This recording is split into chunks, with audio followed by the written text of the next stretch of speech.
우리 성도님들은 하루에 수면 시간이 몇 시간 정도 되세요? 평균 수면 시간에 맞춰서 그 정도로 주무시는 분도 계시고요. 평균 이하로 수면하시는 분들도 계실 겁니다. 또 잠을 자고 싶어도 이 잠이 통 오지를 않아서 괴로워하고 고통스러워 하시는 분들도 굉장히 많아요. 또 반대로요. 여러분, 잠을 못 자서 고통스러워 하시는 분만 계시는 게 아니고요. 반대로요.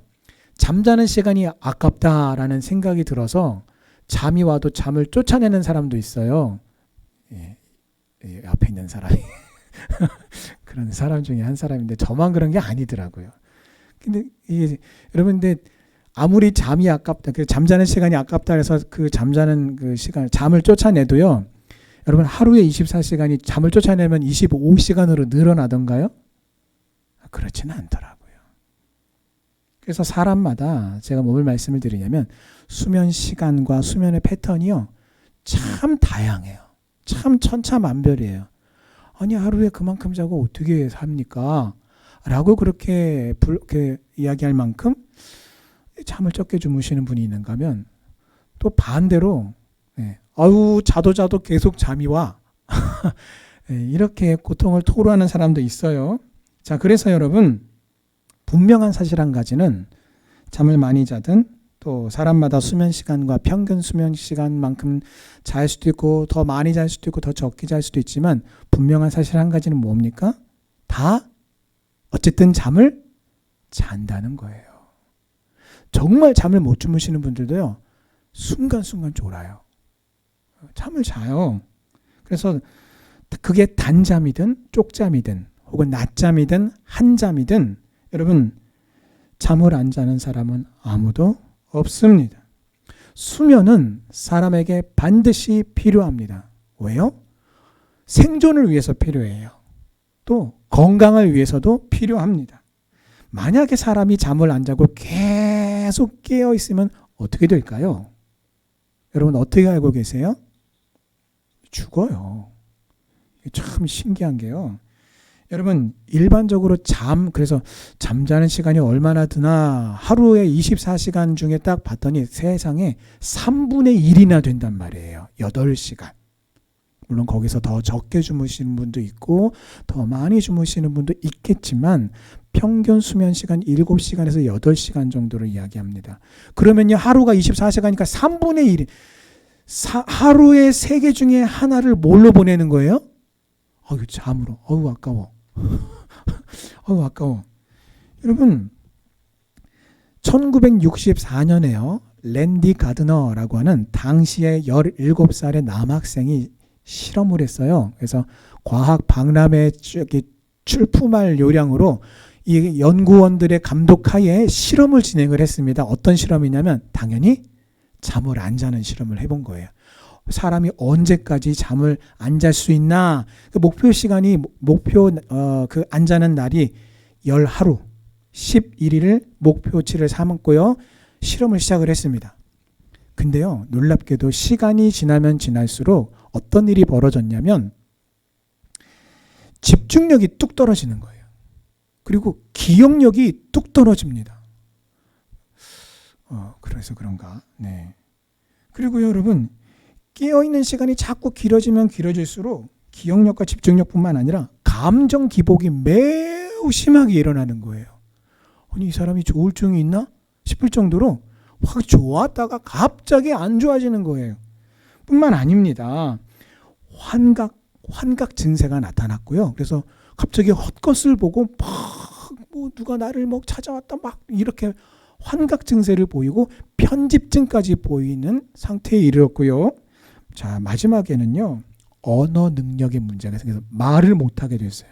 그리고 운동 능력에 문제가 생겨서 팔을 움직이지를 못하고 마지막 11일째 되는 날에 이렇게 말도 못하고 팔도 못 움직이고 그러더니 갑자기 동공이 막 이상하게 비이상적으로 흔들리는 걸 보고 연구원들이 강제로 실험을 종료시켰어요.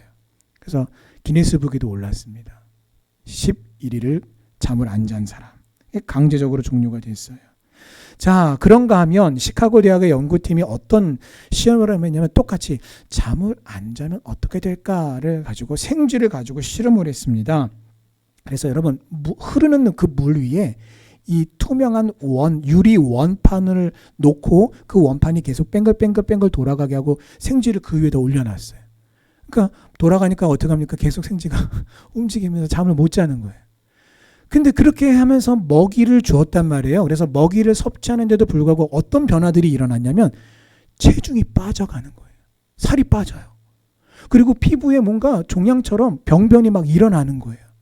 그러더니 여러분 장기 손상이 오기 시작을 합니다. 그러더니 그 생쥐들이요, 짧게는 2주에서 길게는 한 달 사이에 다 죽어버리고 말았어요. 자, 이상의 실험을 통해서 우리가 알 수 있는 것은 수면은 생존의 필수적인 것이고 수면 부족은 결국은 뭐예요? 만병의 근원이 된다는 것을 알 수 있습니다. 저는 회개해야 돼요. 저도.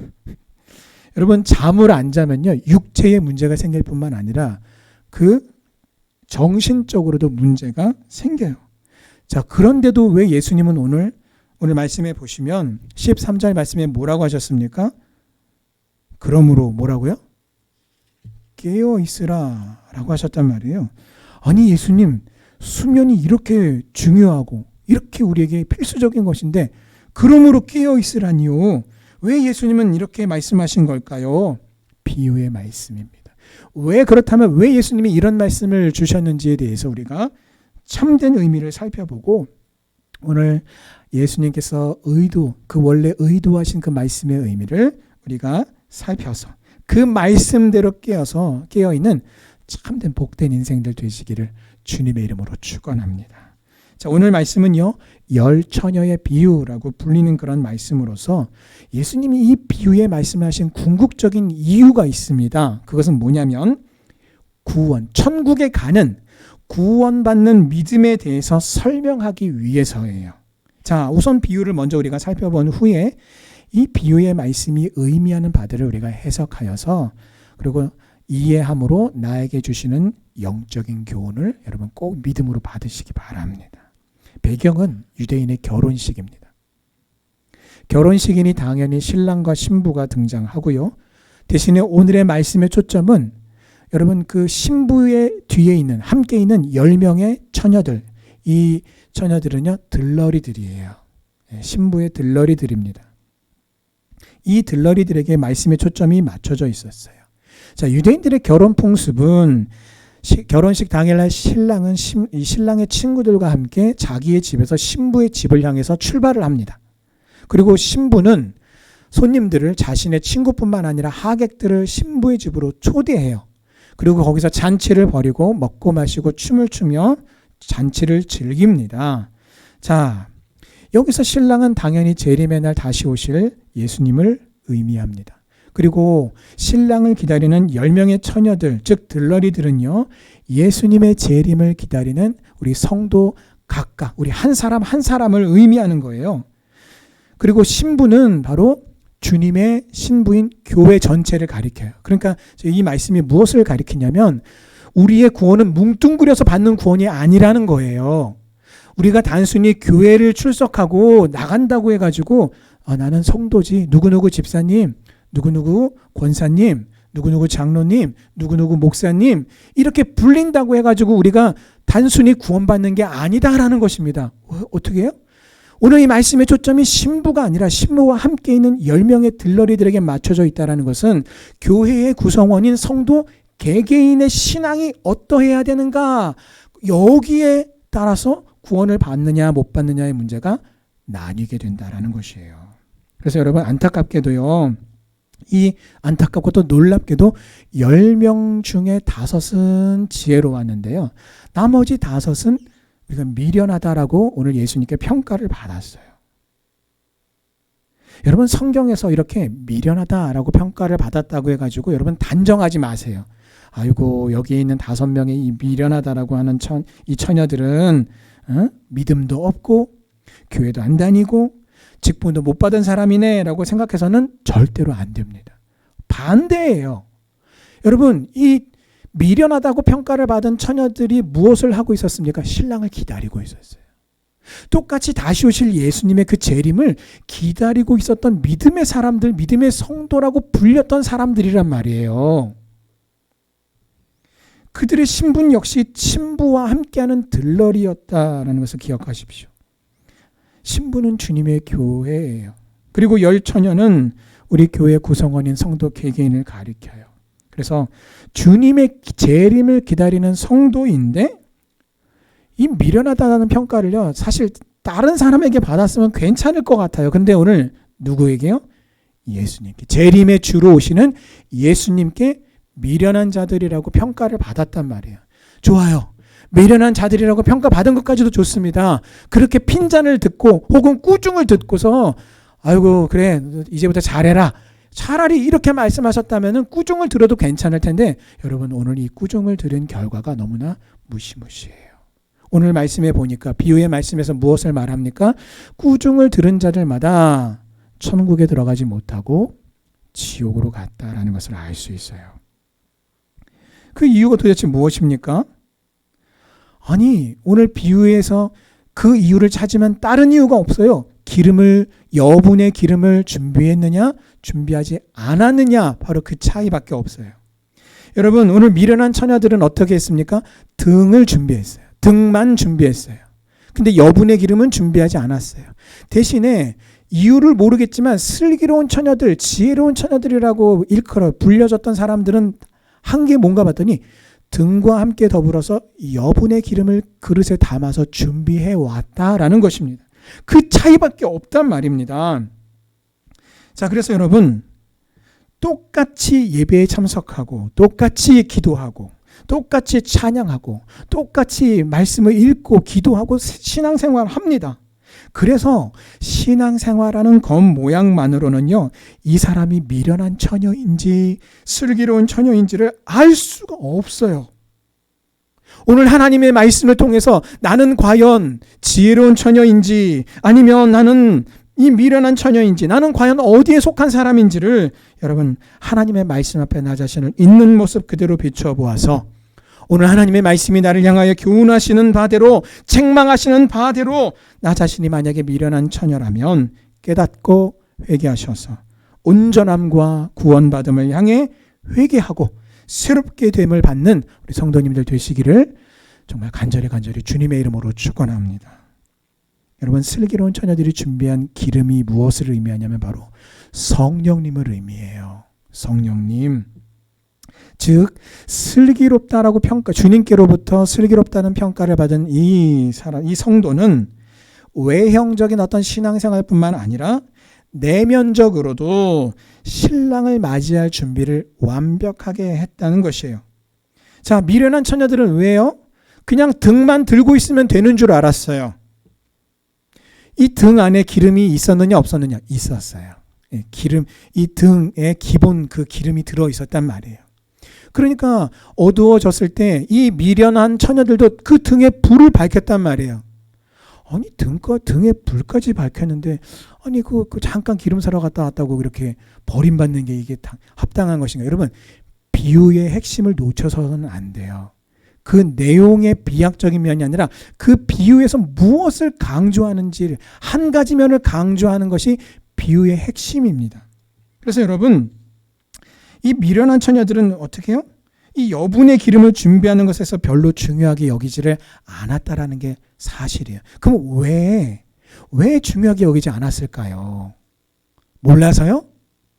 그래요. 몰랐을 수도 있기는 해요. 그러나 여러분 10명이 함께 그 신랑을 맞이하는 자리에 가서 기다리고 있었단 말이에요. 그러면 함께 길을 그렇게 집 앞으로 나가서 그 마을 어귀로 나가서 기다리고 있었을 텐데 그때 이 여분의 기름을 준비하지 않은 사람들이 같이 가는 여분의 기름을 준비한 사람들을 봤을 거 아니에요.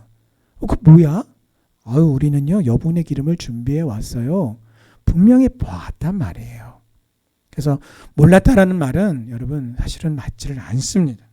혹은 여러분 알았다면 왜 그것을 준비하지 않았을까요?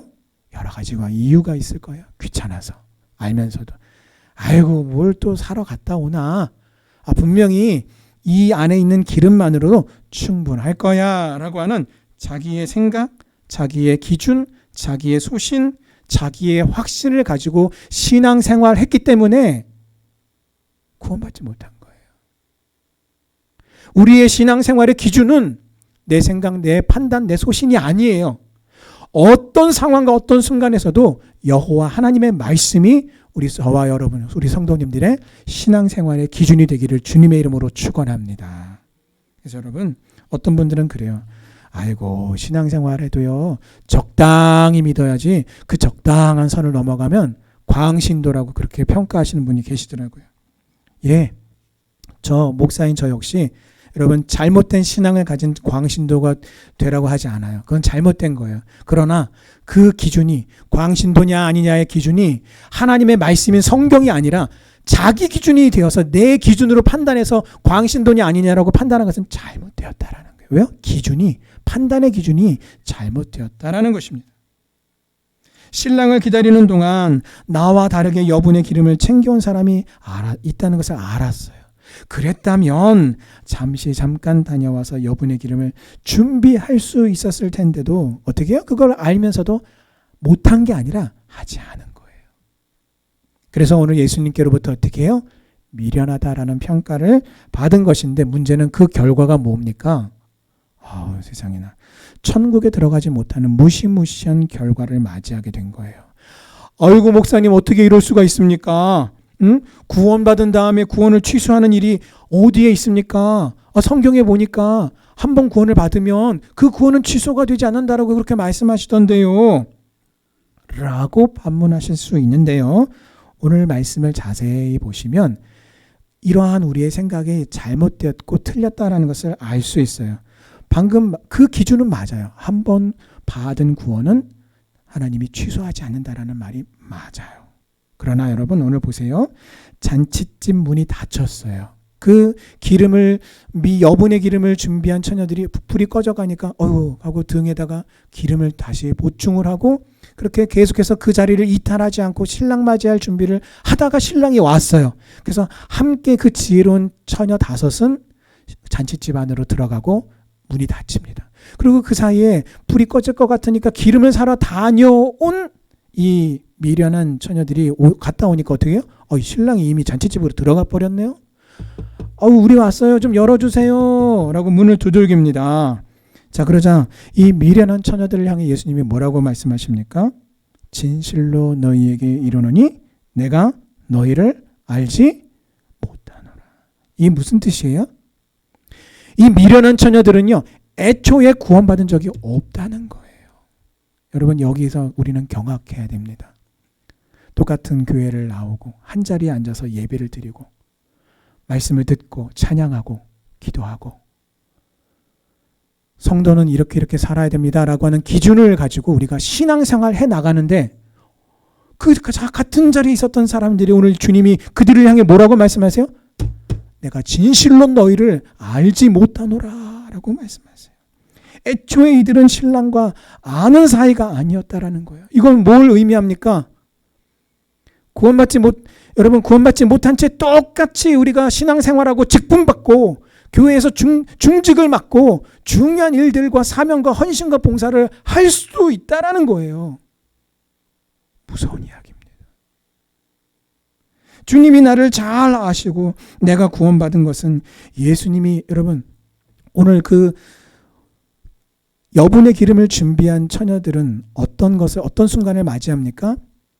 끝까지 그 자신이 지켜야 될 그 자리를 계속해서 지켰어요. 등불을 계속 밝히고 있었어요. 물론 그들도 졸았어요. 물론 그들도 잠이 들고 있었어요. 그러나 신랑이 온다 맞이하라 라는 그 소리를 듣고 그 자리를 이탈하지 않고 계속해서 등불을 켠 상태에서 신랑을 맞이했단 말이에요. 근데 그 신랑을 맞이하는 바로 그 순간에 아이고 우리 기름 사러 갔다 와야지.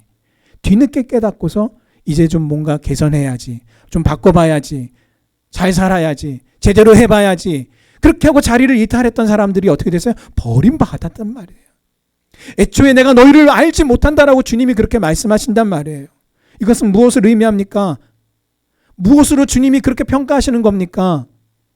예수님이 오신다라는 얘기를 듣고 아이고 이제 잘해야지, 내가 회개해야지, 제대로 잘, 주님이 재림하신다는, 어이구 이제부터 내가 좀 잘해봐야지, 잘 살아야지, 제대로 믿음을 갖고 제대로 행실을 가져야지, 이렇게 후회한들 아무 소용이 없다는 거예요. 그러면 지혜로우냐 미련하냐는 평가의 기준은 뭡니까? 아직 주님이 재림하시지 않은 바로 지금, 내가 아직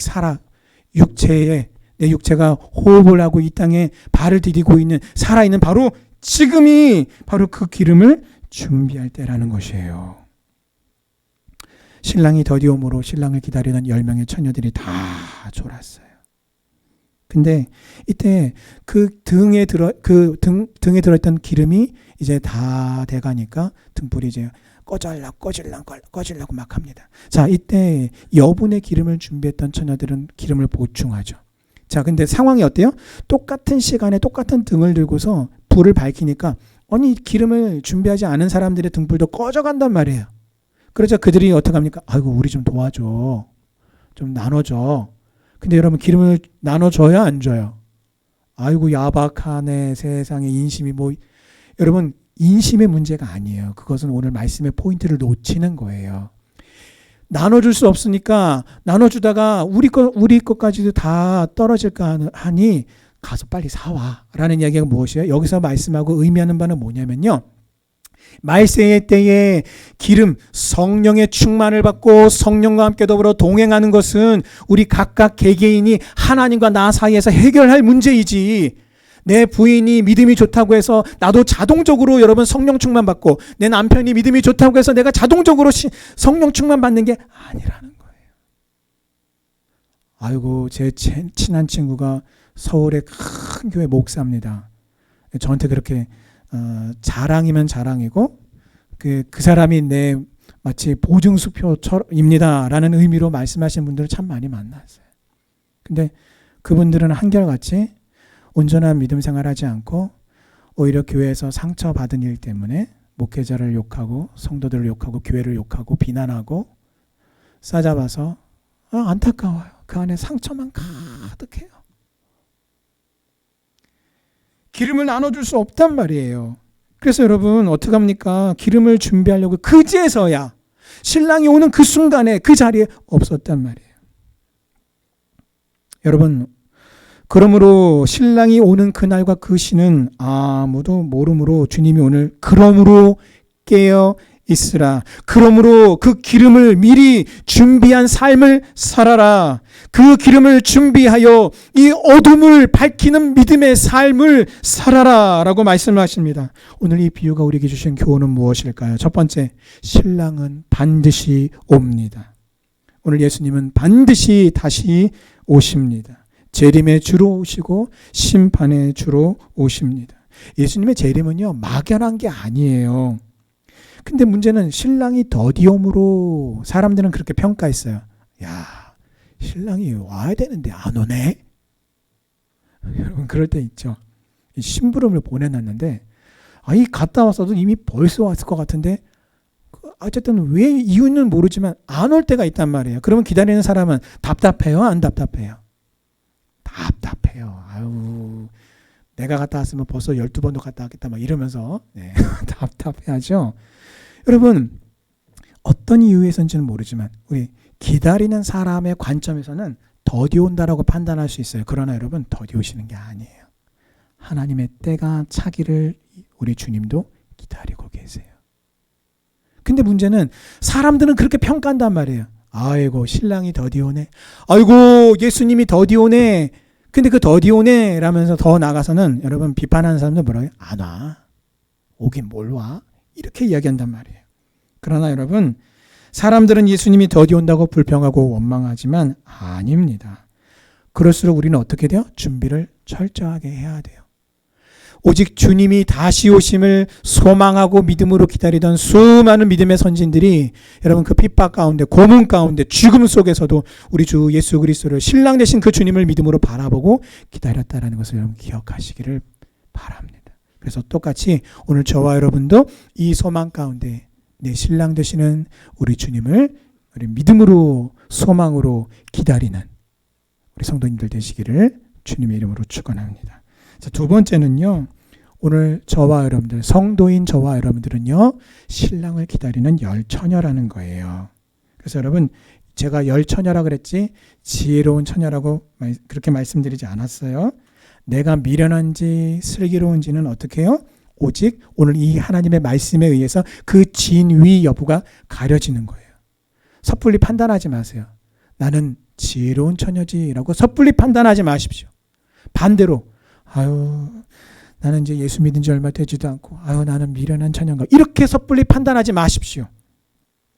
슬기 있게 준비하면, 오늘 하나님의 말씀대로 슬기 있게 준비하시면 잔치 즉 천국에 들어가고, 자기 주장대로, 자기 고집대로, 자기 생각대로 살아가면 슬피 울며 지옥에서 이를 갈게 될 것입니다.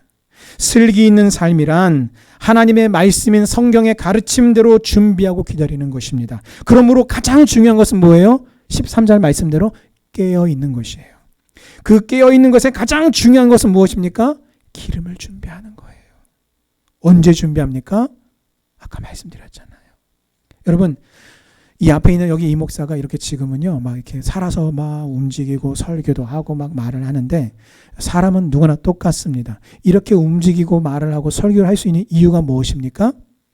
내 영혼이, 제 영혼이 제 육신과 함께 지금 같이 있기 때문이에요. 근데 내 영혼이 내 육신을 떠나가는 것을 사람들은 뭐라고 말하죠? 죽었다라고 말해요. 그래서 죽은 그 영혼이 떠나간 그 육체는, 그래서 사람들이 뭐라고 그래요? 시신이라고 불러요. 그 시신의 특징이 무엇입니까? 꼼짝도 못해요. 굳어가요. 썩어요. 왜요? 영혼이 떠났기 때문이죠.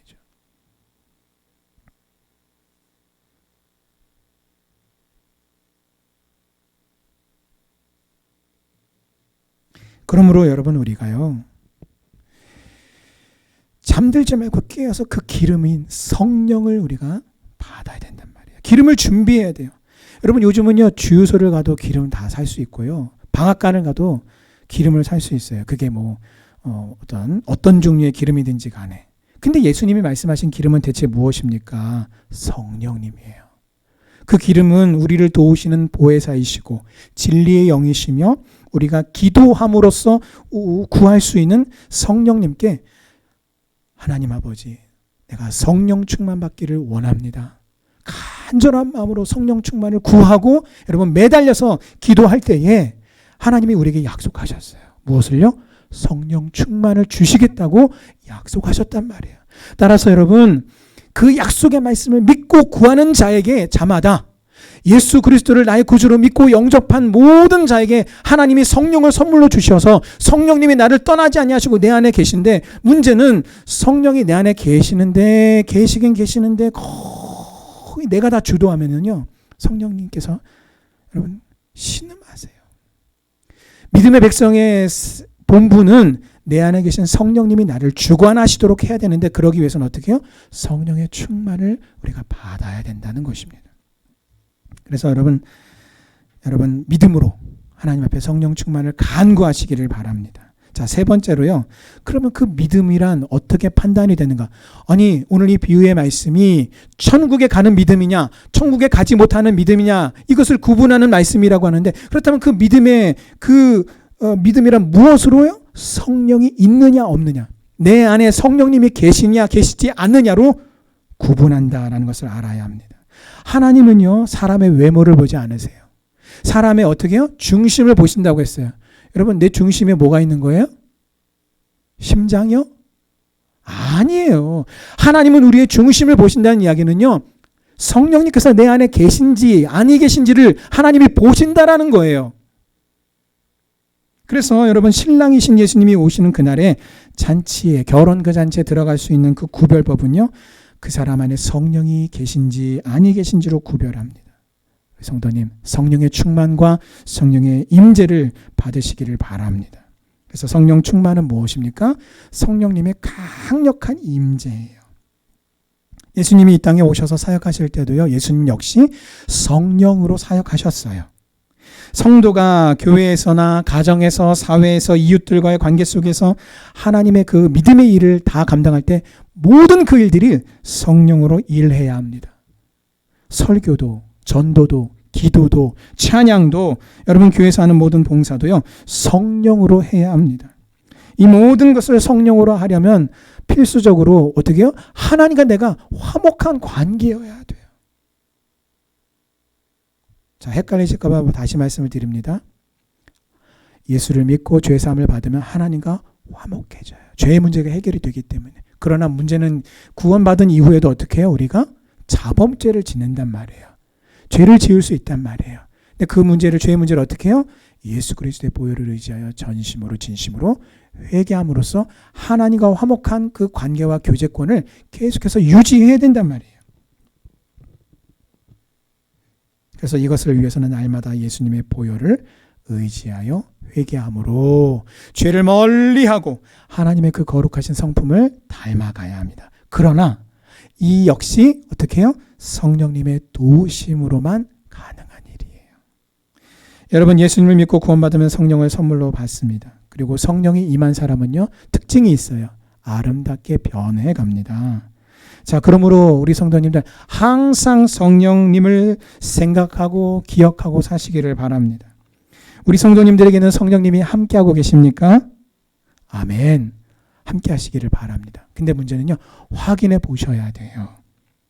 성경을 보면 성령이 임한 사람들에게 나타나는 여러 가지 증거들이 있는데요. 그 중에 하나는 바로 성령 충만의 결과로 나타나는 변화들입니다. 사도행전 말씀에 보니까 초대교회 성도들이 성령의 충만을 받고 나서 자신의 물질을 아까워하지 아니하고 다른 사람들과 마음을 같이하고 한 자리에 교회 성전에 모이기를 힘쓰며 또 그들의 믿음의 선한 행동들, 하나님 보시기에 하나님께서 기뻐하시는 모든 믿음의 행동들을 함으로 세상의 사람들에게 칭송을 받는 사람으로 어떻게 해요? 애초부터 그런 사람이 아니라 변해갔단 말이에요. 자, 또 한 가지 증거가 있는데 그것은 바로 성령의 열매입니다. 오직 성령의 열매는 사랑과 희락과 화평과 오래 참음과 자비와 양성과 충성과 온유와 절제니 이 같은 것을 금지할 법이 없느니라 라고 말씀하셨어요. 여러분, 이 열매가 내게 있는지 없는지 살피셔야 합니다. 그래서 만약에 이 9가지의 열매 중에 여러분 그 열매의 크기는 괜찮아요. 작아도 괜찮아요. 문제는 있느냐 없느냐가 핵심이에요. 만약에 이러한 열매가 없다면 성령님이 내 안에 임하시지 않았다는 것을 깨달으셔야 돼요. 예수를 믿기 전이나 믿은 후나 여러분 이런 변화의 열매가 없다면 아주 곤란합니다. 오늘 이 10처녀의 비유는 예수님의 재림의 특징을 우리에게 잘 알려주는데요. 그것은 바로 성도의 신앙생활이란 무엇인가? 그것은 바로 심판의 날을 준비하는 기간이라는 거예요. 여러분, 노아의 홍수 때를 생각해 보십시오. 하나님이 노아를 불러서 하나님의 홍수 심판에 대해서 말씀을 하시고요. 노아로 하여금 그 홍수 심판 때를 대비케 하셨어요. 그 대비가 무엇입니까? 그 기다리는 동안 노아가 손가락만 빨면서 아이고 빨리 지나가라 빨리 지나가라 이랬습니까? 아니란 말이에요. 그 날을 대비해서 방주, 하나님이 가르쳐 주신 그 방법대로 하나님의 말씀을 대로 자기 생각대로 지은 게 아니에요. 당대에 뛰어난 사람들의 지혜를 빌려온 게 아니에요. 하나님의 말씀대로 방주를 지었단 말이에요. 그래서 방주를 다 짓고 나니까 그 뒤에 어떻게 해요? 홍수 심판이 임하게 된 거예요. 즉 홍수 심판이 임하는 날을 기다리는 그 모든 날이 어떤 것이에요? 심판의 날을 대비하고 준비하는 기간이었단 말이에요. 근데 여러분 그 기간 중에 노아가 대체 사람들한테 어떤 평가를 받았을까요? 미친놈이다라고, 정신 나갔다고, 과대망상증 환자고, 잘못돼도 한참 잘못됐고, 여러분 사람들에게 아유 저 거짓말장이라는 얘기 들었고요. 사기꾼이라고 호도를 당했어요. 그러나 배가 완성돼서 어떻게 해요? 그것도요, 배가 완성되고요, 바로 비가 내린 것도 아니에요. 일주일이 지난 다음에야. 그러니까 방주가 완성이 되고 딱 들어갔는데 제가 상상의 나래를 펼쳐보면 진짜 노아의 말대로 됐나 안 됐나 구경 왔던 사람들도 있을 것 같아요. 그 신기한 광경은 봤겠죠. 근데 노아 방주를 딱 하나님이 그 문을 딱 닫으신 다음에 그 지켜보던 사람들이 뭐야 이게? 이거 확실히 제대로 미쳤구나. 비 한 방울 내리지 않는데. 그렇게 생각하고 다시 자기들의 일상으로 돌아가서 그렇게 먹고 마시고 결혼하고 장가가고 춤추고 바쁘게 살아가다가 심판날을 맞이하게 된 거예요. 여러분, 지금은 어떤 날입니까? 예수님의 재림을, 예수님 만나기를 준비하는 그런 기간이에요. 성령의 충만을 받고 성령의 기름을 우리에게 채워야 합니다. 비록 우리가 살아가는 이 시대가 영적인 어둠이 길고 짙고 영적인 싸움이 치열하고 이 세상이 혼탁하여서 너도 나도 다 졸고 있고 자기도 하지만 신랑이 오신다라는 천사의 호령 소리가 들릴 때에 여러분, 미리 준비해 놓은 기름이 우리에게 있어야 한단 말이에요. 깨어 있으라. 오늘 예수님의 이 말씀은요, 무조건 잠을 자지 말아라는 뜻이 아니라 오늘 이 기름 관리를, 성령의 충만을 받는 것에 있어서 우리가 철저하게 온 힘을 다하라는 말씀인 것입니다. 예수님의 재림은 이 성령 충만의 기름이 준비되어 있지 않은 사람들에게는요, 무서운 심판날이요, 저주의 날이 될 것입니다. 예수님을 나의 구주로 믿고 구원을 받았다면 성령의 충만을 부어주시기를 여러분, 하나님께 간절히 믿음으로 간구하는 우리 성도님들 되시기를 바랍니다.